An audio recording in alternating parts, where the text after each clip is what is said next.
আসসালামু আলাইকুম ওয়া রাহমাতুল্লাহি ওয়া বারাকাতুহু। কেমন আছেন আপনারা সবাই? আলহামদুলিল্লাহি কাফা, সালামান আলা ইবাদিল্লাহ, ইন্নাল হামদ আলহামদুলিল্লাহি নাহমাদুহু ওয়া নাস্তাঈনুহু ওয়া নাস্তাগফিরুহু ওয়া নু'মিনু বিহি ওয়া নাতাওয়াক্কালু আলাইহি ওয়া নাউযু বিল্লাহি মিন শুরুরি আনফুসিনা ওয়া মিন সাইয়্যাতি আমালিনা। من يهده الله فلا مضل له ومن يضلله فلا هادي له ونشهد أن لا إله إلا الله وحده لا شريك له ونشهد أن سندنا وحبيبنا وطبيبنا ومولانا محمدا عبده ورسوله أرسله بالحق بشيرا ونذيرا بين يديه الساعات ما يطع الله رسوله فقد رشد ما يعصيهما فقد قال الله تعالى في شان كلامه المجيد وفرقانه الحميد। সবাই পড়েন ফাউযু বিল্লাহি মিনাশ শাইতানির রাজীম বিসমিল্লাহির রাহমানির রাহিম আর রহমান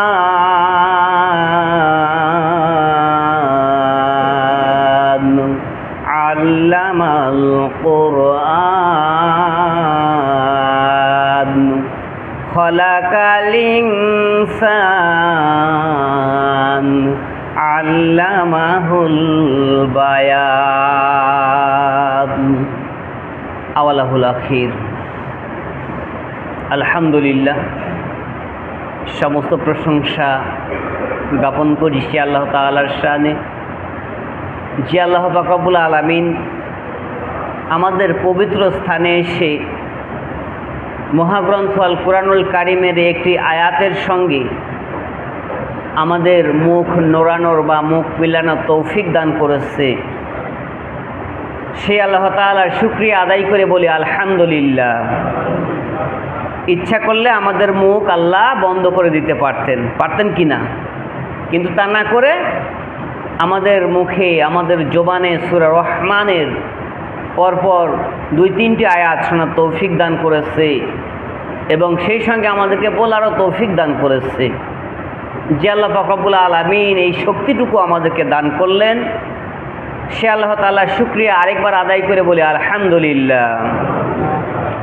লক্ষ কোটি দরুদ ও সালাম পেশ করি সেই রাসূলের প্রতি, যিনি আমার আপনার সকলের রাসূল, যিনার উপর আল্লাহ পাক রব্বুল আলামিন মহাগ্রন্থ আল কুরআনুল কারীম, the holy Quran, the complete code of life, যেটা মানব জাতির পূর্ণাঙ্গ জীবন বিধান, এই পূর্ণাঙ্গ জীবন বিধানটা আল্লাহ পাক রব্বুল আলামিন আমার আপনার বিশ্ব জাহানের নবীর প্রতি আল্লাহ পাক রব্বুল আলামিন উপহার হিসেবে পাঠিয়েছেন।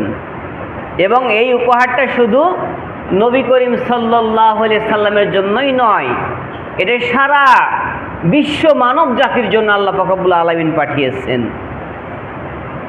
যিনি এত সম্মানের একটি উপহার পেলেন তিনি হচ্ছেন আমার আপনার নবী, সম্মানী নবী, মর্যাদাপূর্ণ ব্যক্তি, যার সমকক্ষ এই পৃথিবীতে আর কেউ আসে নাই এবং কাল কিয়ামতের শুভ সাদেক পর্যন্ত আসবেও না। তিনি হচ্ছেন আমার আপনার বিশ্বজাহানের নবী সৈয়দুল মুরসালিন দুল আলামিন আহমদ মুস্তফা মুহাম্মদ মুস্তফা, সবাই বলি সাল্লাল্লাহু আলাইহি ওয়াসাল্লাম। মহাগ্রন্থ আল কুরআনুল কারীমের মধ্যে আল্লাহ পাক রব্বুল আলামিন ইরশাদ করলেন, আর রহমান, আল্লাহ পাক রব্বুল আলামিন কি? রহমানুর রাহিম, তিনি দয়াময়, তিনি হচ্ছেন আমাদের একমাত্র স্রষ্টা। তিনার পরিচয় শুধুই তিনি আল্লাহ আহাদ, তিনি একক, তার কোনো অংশীদার নাই, তার কোনো শরীক নাই। মহান আল্লাহ পাক রব্বুল আলামিনের কথা যখন আমরা আলোচনা করতে যাই, কতগুলি কথা না বললেই নয়, এমনি এমনি চলে আসে। আসলে আল্লাহ শব্দটা একক, কিন্তু আল্লাহ তাআলার গুণবাচক আরও ৯৯টা নাম আছে। কয়টা নাম আছে? ৯৯টা। যে কোনো নামে, যে কোনো অবস্থায়, যে কোনোভাবে আপনি যদি আল্লাহ তাআলাকে সে নামগুলো ধরেও ডাকেন, তাহলে আল্লাহ পাক রব্বুল আলামিন খুশি হয়ে যায়। কোথাও আর রহমান, কোথাও আর রাহিম, কোথাও ইয়া গাফফারু, কোথাও ইয়া সাত্তারু, আছে না? এই মতো ৯৯টা নাম আছে আল্লাহ পাক রব্বুল আলামিনের গুণবাচক নাম। আল আসমাউল হুসনা ৯৯টি নাম। আল্লাহ তাআলার পরিচয় যদি কেউ দিতে যায়, নিঃসন্দেহ 4 অক্ষরের এই আল্লাহ শব্দটার পরিচয় যদি একবার নিজের সঙ্গে মিলিয়ে নেয়, তাহলে তার জীবন ধন্য হয়ে যাবে। কিছুই প্রয়োজন হবে না। আল্লাহ তাআলার অস্তিত্ব কেউ যদি খুঁজতে চায়, আল্লাহ তাআলার পরিচয় কেউ যদি খুঁজতে চায়, আল্লাহ শব্দটার 4টি যে অক্ষর আছে, হরফ আছে, আলিফ লাম লাম হা, এই 4টি হরফ দিয়ে যদি কেউ আল্লাহর অস্তিত্ব খুঁজতে যায়, তাহলে সে তার জীবন ধন্য হয়ে যাবে। কারণ সে খুঁজে সমাধান একটাই পাবে, সেটা আল্লাহ এক, এর মধ্যে কোনো প্রকার সন্দেহের অবকাশ নাই। আল্লাহু আহাদ, আল্লাহ এক, এর মধ্যে কোনো প্রকার সন্দেহ নেই। কারণ যদি কেউ খুঁজতে যায় তাহলে তো এটাই পাবে। আর না খুঁজে যদি বলে আল্লাহর নাম কি, আল্লাহর বাপের নাম কি, আল্লাহর মায়ের নাম কি, তাহলে এগুলো নাফরমানি ছাড়া আর অন্য কিছুই হবে নাকি? বলেন, আছে নাকি? কেউ বলতে পারবেন আল্লাহর মায়ের নাম কি, আল্লাহর বাপের নাম কি? আল্লাহর পরিচয় শুধু এক। সূরা ইখলাসের মধ্যে আল্লাহ পাক রব্বুল আলামিন নিজেই দিচ্ছেন যে আমি একক। কুল হুয়াল্লাহু আহাদ আল্লাহুস সামাদ, আছে না? সবাই বলুন, হে নবী আপনি বলুন যে আল্লাহ এক। এর মধ্যে কোনো প্রকার সন্দেহের অবকাশ নাই। তাওহীদি দাওয়াত আপনি যখন উত্তোলন করতে যাবেন, তাওহীদি কথা যখন আপনি বলতে যাবেন, তখন আপনার জবানে এই কথাটাই আসবে। দেখেন, আল্লাহ নামে যে 4টি হরফ আছে, আলিফ লাম লাম হা, যদি মনে করেন যে এই 4টি হরফ দিয়ে আমরা কি বুঝবো, তাহলে আপনি খুঁজে পাবেন আল্লাহু লা ইলাহা ইল্লাহু আল হাইয়ুল কাইয়ুম, আছে না? এখানে আল্লাহ তাআলার পরিচয় আছে, তিনি মহিয়ান গরিয়ান, তিনি একক, এর মধ্যে কোনো প্রকার সন্দেহ নাই। এখানে আল্লাহ তাআলার পরিচয় পাওয়া যায়। আলিফের আল্লাহ তাআলার এই আল্লাহ শব্দ থেকে আলিফ যখন বাদ দিবেন, তখন দেখবেন লাম লাম হা, এখান থেকে আপনি গুণবাচক নাম খুঁজতে শুরু করবেন, দেখবেন পাবেন লাহু মুলকুস সামাওয়াতি ওয়াল আরদ। এখানে আল্লাহর পরিচয় দিচ্ছে যে আমি সেই আল্লাহ, আমি আসমান এবং জমিনকে সৃষ্টি করেছি, আমি সেই স্রষ্টা, আমি সেই কি প্রতিপালক। এরপর যদি আপনি আরেকটা লাম বাদ দিয়ে শুধু লাম হা থেকে আপনি আসেন আল্লাহর গুণবাচক বা আল্লাহর কোনো অস্তিত্ব খোঁজার জন্য, তাহলে আসবে লাহু মুলকুস সামাওয়াতি ওয়াল আরদ। যেমন আসছে এখানে খুঁজে পাওয়া যাবে আল্লাহ তাআলার আরও একটি অস্তিত্ব। এরপর আপনি যদি সেই লামটাকে বাদ দিয়ে দেন, শুধু থাকবে হা। সে হা যদি আপনি মনে করেন যে আল্লাহ তাআলার অস্তিত্ব খুঁজে আমি বের করব, সেখানেও দেখবেন আল্লাহ পাক রব্বুল আলামিন বলবেন হুয়াল্লাহু আল্লাযী লা ইলাহা ইল্লা হুয়াল হাইয়ুল কাইয়্যুম। হুয়াল্লাহু আল্লাযী লা ইলাহা ইল্লা হুয়া আলিমুল গায়ব। আছে না?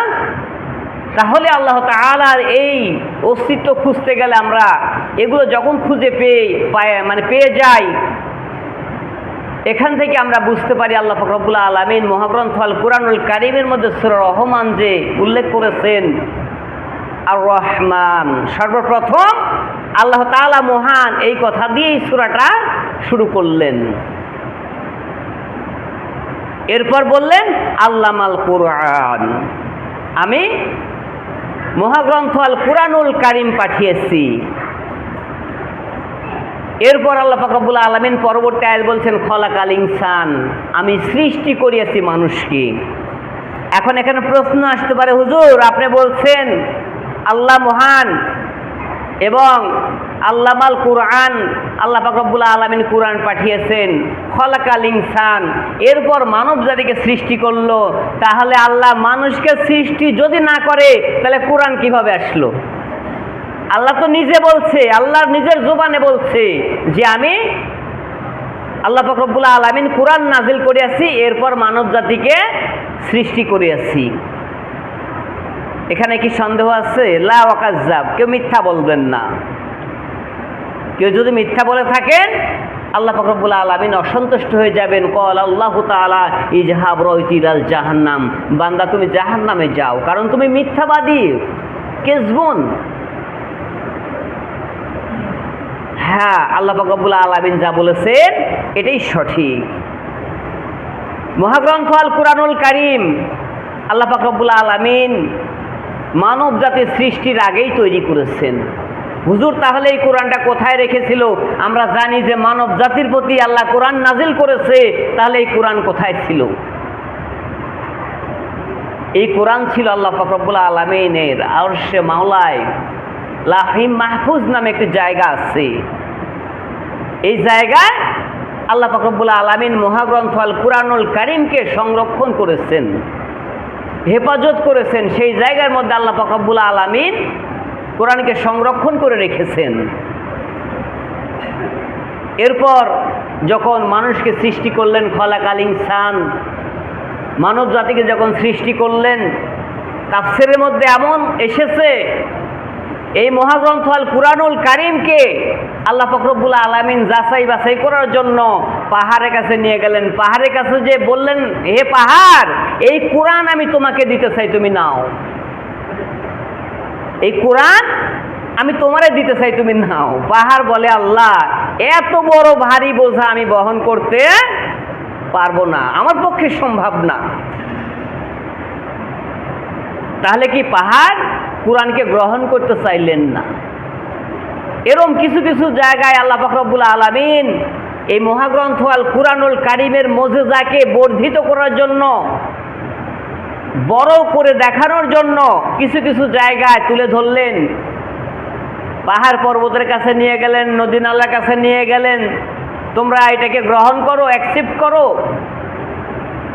তারা কি করলেন? বললেন যে না, এটা আমাদের পক্ষে গ্রহণ করা সম্ভব নয়। অবশেষে যুগে যুগে আল্লাহ পাক রব্বুল আলামিন আদম হাওয়া থেকে শুরু করে যে মানব জাতিকে সৃষ্টি করেছেন, সেখান থেকে নবী ও পয়গম্বর পাঠাতে শুরু করলেন, আল্লাহর পীরে কামেলদেরকে পাঠাইতে শুরু করলেন, আল্লাহ তাআলার প্রিয় বান্দাদেরকে পাঠাইতে শুরু করলেন। তাফসীরের মধ্যে আসছে 1,24,000 কোনো কিতাবে বলছে 1,00,000 মতান্তরে 2,24,000 নবী ও রাসূল আল্লাহ পাক রব্বুল আলামিন এই পৃথিবীতে পাঠিয়ে দিয়ে এক এক নবীর প্রতি এক একটি কিতাব নাজিল করলেন। কাউরে তাওরাত দিলেন, কাউরে জাবুর দিলেন, কাউরে ইঞ্জিল দিলেন।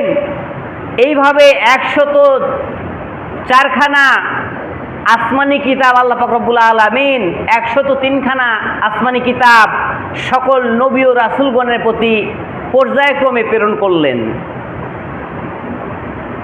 কিন্তু বিষয় হচ্ছে শেষ জামানার নবীর প্রতি আল্লাহ পাক রব্বুল আলামিন যিনি ছিলেন এতই অশিক্ষিত, কিছুই পড়তে জানতেন না, কোনো লেখাপড়া জানতেন না, কোনো জ্ঞান গরিমা ছিল না, কোনো বিবেক বুদ্ধি চলমান ছিল না, এমন একজন ব্যক্তির কাছে নিয়ে এসে আল্লাহ পাক রব্বুল আলামিন কি করলেন? মহাগ্রন্থ আল কুরআনুল কারীম দিয়ে সম্মানিত করলেন। বলুন সুবহানাল্লাহ। নবীরে বললেন, নবী ইকরা বিসমি রাব্বিকাল্লাযী খলাক। নবী বললেন, আমি তো পড়তে জানি না। একবার নয়, দুইবার নয়, পরপর তিনবার যখন এইভাবে নবী বললেন আমি তো পড়তে জানি না, তার মানে কি নবী কি শিক্ষিত ছিল? আসলে নবী তখনও শিক্ষিত ছিল না।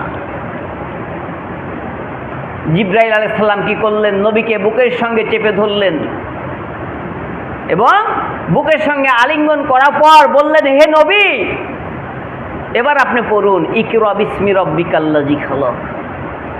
পড়ো তোমার সেই প্রভুর নামে, তোমার প্রতিপালকের নামে, তোমার স্রষ্টার নামে, যিনি তোমাকে সৃষ্টি করেছে।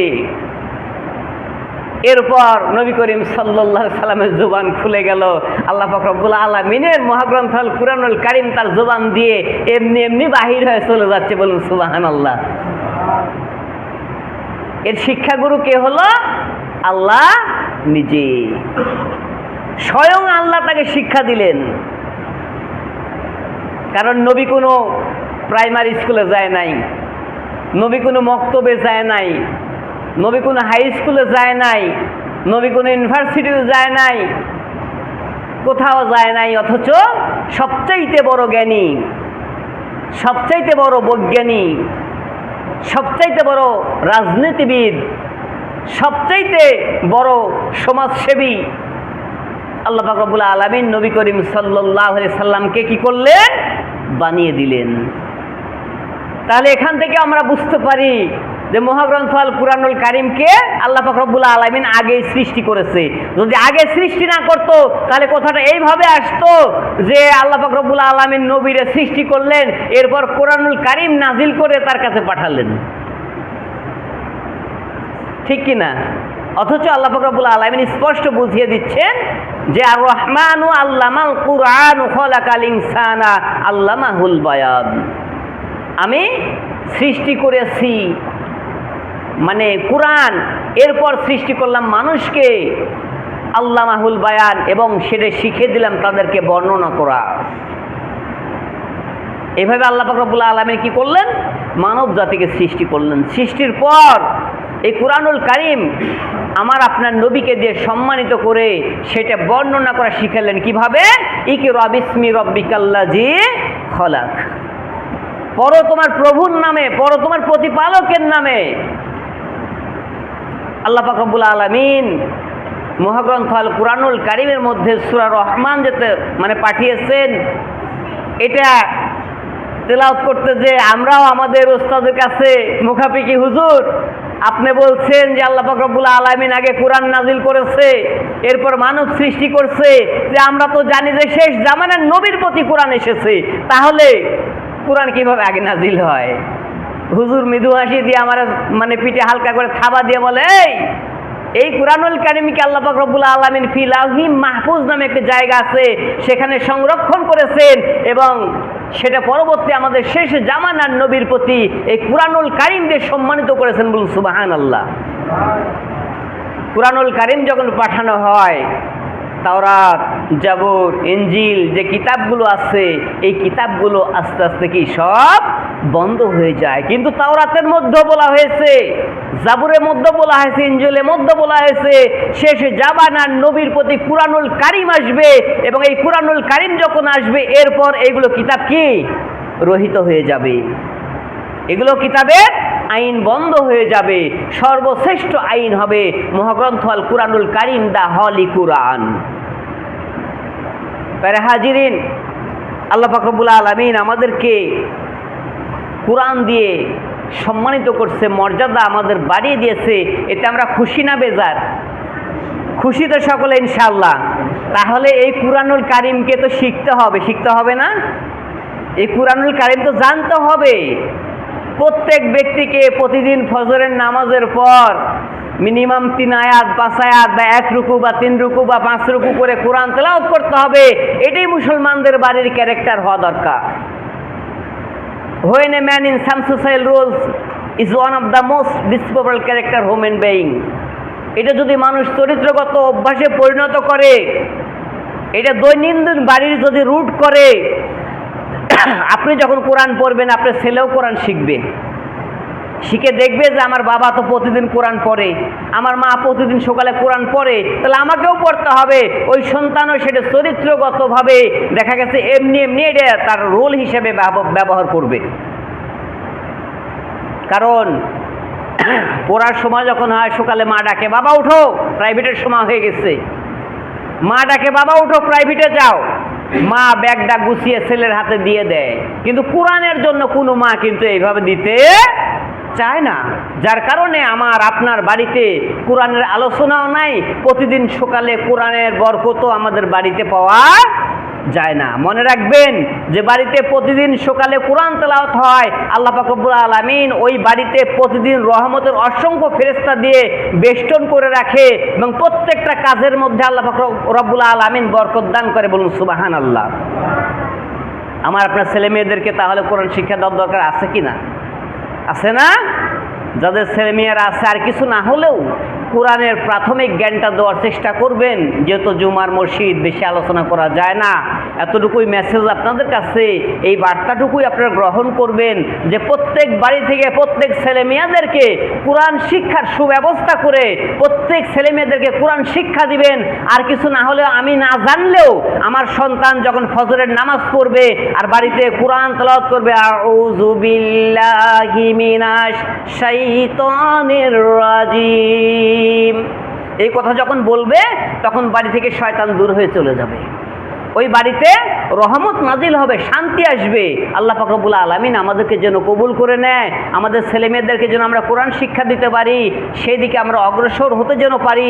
আল্লাহ পাক রব্বুল আলামিন সেই তৌফিক আমাকে আপনাকে সকলকে দান করেন। সবাই বলুন আমিন। ওয়াখির দাওয়ানা আলহামদুলিল্লাহ।